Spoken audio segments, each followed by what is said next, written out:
నమస్తే. శ్రీ గురుభ్యో నమః. శ్రీమాత్రే నమః. ఆదిత్యాయ చ సోమాయ మంగళాయ బుధాయ గురు శుక్ర శనిభ్యే రాహవే కేతవే నమః. 2025 జనవరి మాసానికి మాస ఫలితాలు.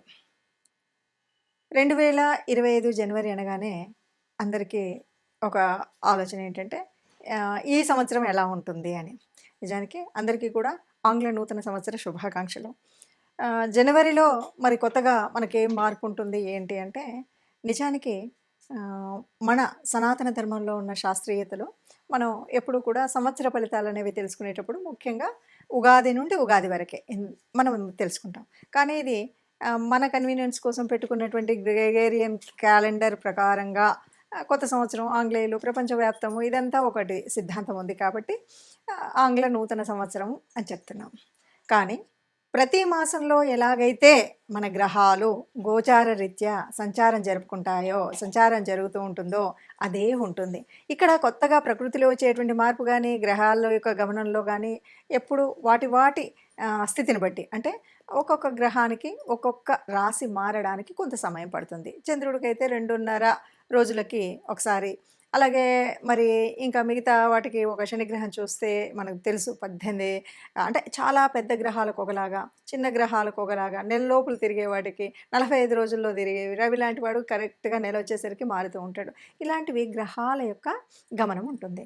మరి ఇలా ఉన్నప్పుడు జనవరి మాసంలో ఎలా ఉంటుంది, ఏ రాశి అంటే గోచార రీత్యా ఏ రాశిలో ఏ గ్రహాలు ఉన్నాయని కనుక మనం ముందు చూసినట్టయితే ఈ మాసంలో మనకు ముందు నుండి ఉన్నట్టుగానే రాహు మనకి మీనరాశిలో ఉంటుంది, కేతువు కన్యారాశిలో. ఈ దాదాపుగా చాలా నెమ్మదిగా కదిలేటువంటి గ్రహాలు కాబట్టి ఇప్పుడప్పుడే మారే పరిస్థితి లేదు అన్నట్టుగా మనకు కొంత కాలం నుండి ఉన్నాయి.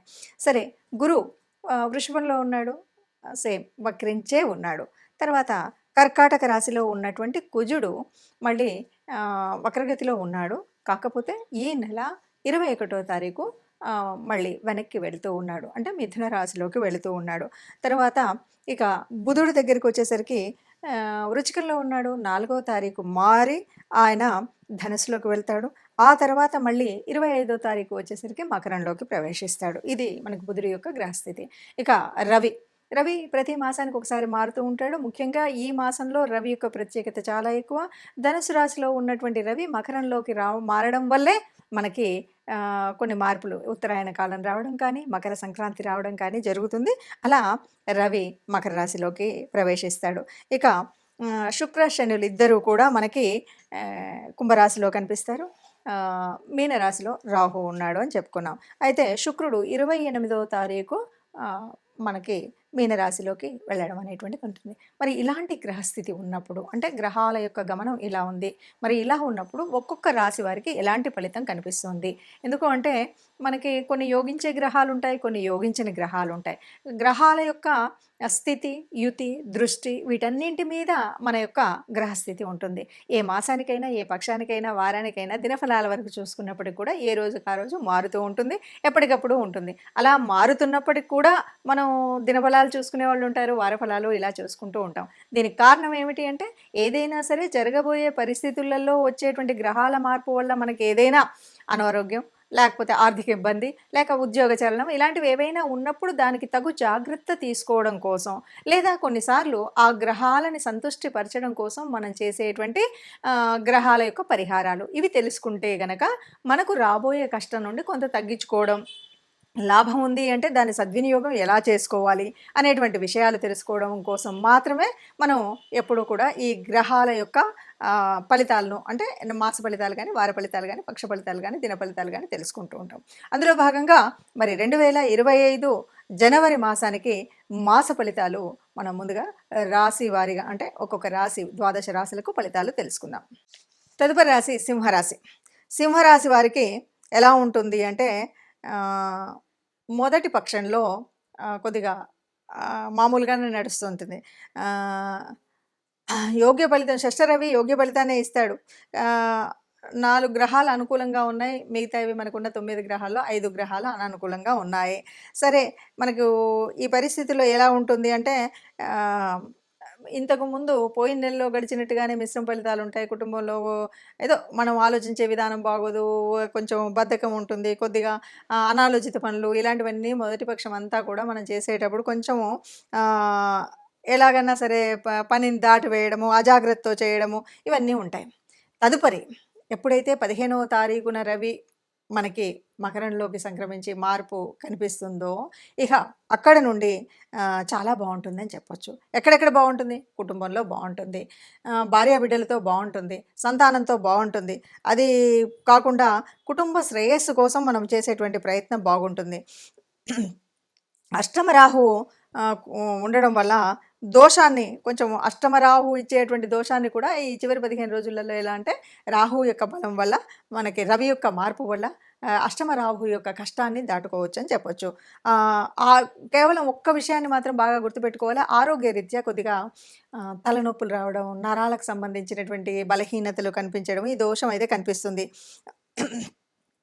తర్వాత మరి ఇలాంటి పరిస్థితుల్లో అంటే ఇంట్లో ఉన్న వాళ్ళతో సఖ్యత బాగానే ఉంటుంది.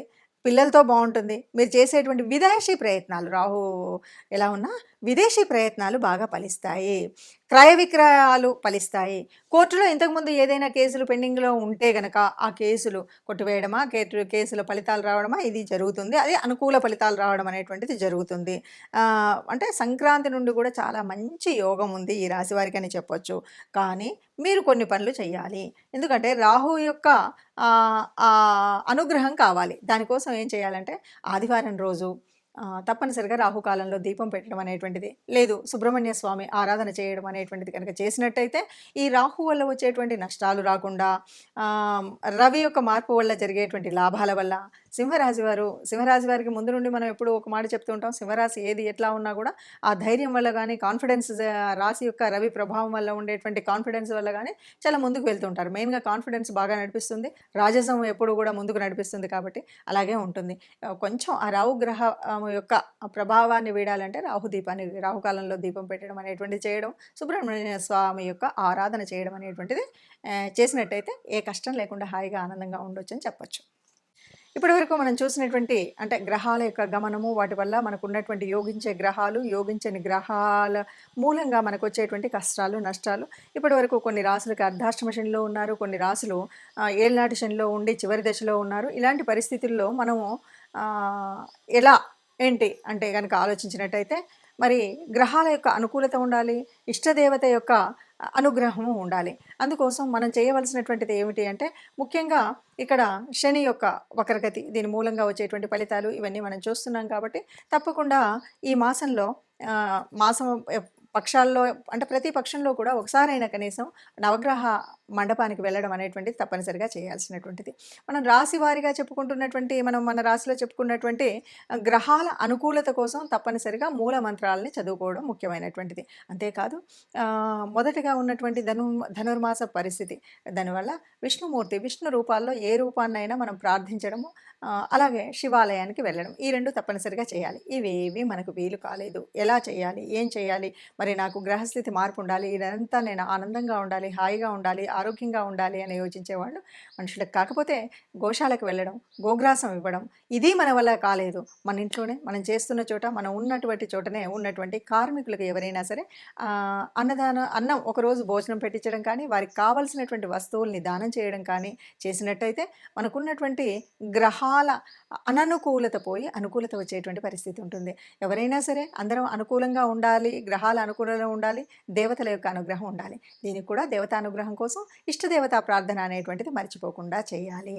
లేదు బయటకు వెళుతున్నాం, ఏ కష్టం రాకుండా ఉండాలి అని అనుకున్నప్పుడు మనం తప్పనిసరిగా ఏదైనా ఒక చిన్న శ్లోకం, రాముడికి సంబంధించినటువంటిది ఏదైనా సరే, ఆపదామపహర్తారాం దాతారాం సర్వసంపదాం లోకాభిరామం శ్రీరామం భూయో భూయో నమామ్యహం అంటాం కదా. ఇది చదివితే ఎప్పుడూ కూడా ఎక్కడా కష్టం ఉండదు. ఇంత పెద్ద శ్లోకం మాకు కష్టం అంటే అనుకుంటే కనీసం ఆ అమ్మని తలుచుకోండి, శ్రీమాత్రే నమః అనుకోండి. శ్రీమాత్రే నమః అనుకుంటూ మనం ఏదైనా పని మొదలుపెట్టినా, బయటకు అడుగుపెట్టినా మనం ఇలా చేసినట్టయితే మనకు ఉన్నటువంటి కష్టాలన్నీ పోయి అనుకూలమైనటువంటి పరిస్థితులు అన్ని మాసాలలాగానే మనం అందంగా మనందరం కూడా ఆనందంగా ఉండాలి, సంతోషంగా ఉండాలి. ఆ సంతోషంగా ఉన్న వాళ్ళలో మనం తప్పనిసరిగా ఉండాలి అని కోరుకుందాం. సర్వే జనా సుఖినో భవంతు అందాం.